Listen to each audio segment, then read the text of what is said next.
Pramod Kumar Bariha deputy register of CS Balangir division 28 तारिख ray report देले कि 11टा चाषीर धान पैसा जदिओ से धान देते बट धान पेमेंट नहीं हबार धुमाबटा पैक्स रे तो है इन्वेस्टिगेशन रे जना पड़ा जे से 2025 मसीह आमर धुमाबटार 11टा चाषी पैक्स को देते धान 477 quintal an amount of more than 11 lakhs और सेटा से 45 days पर्यंत जेहेतु अच्छी एंट्री करी दबा कथा से 50 दिन पर सेटा एंट्री कला माने रिसीव्ड दे नथिले से हमर सेक्रेटरी चिंतामणि मल्लिक और डाटा एंट्री ऑपरेटर ऋषिकेश बुडेक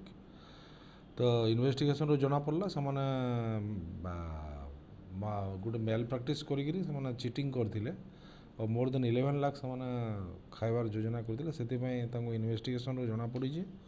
एवं चिंतामणि मल्लिक एवं ऋषिकेश बुडेक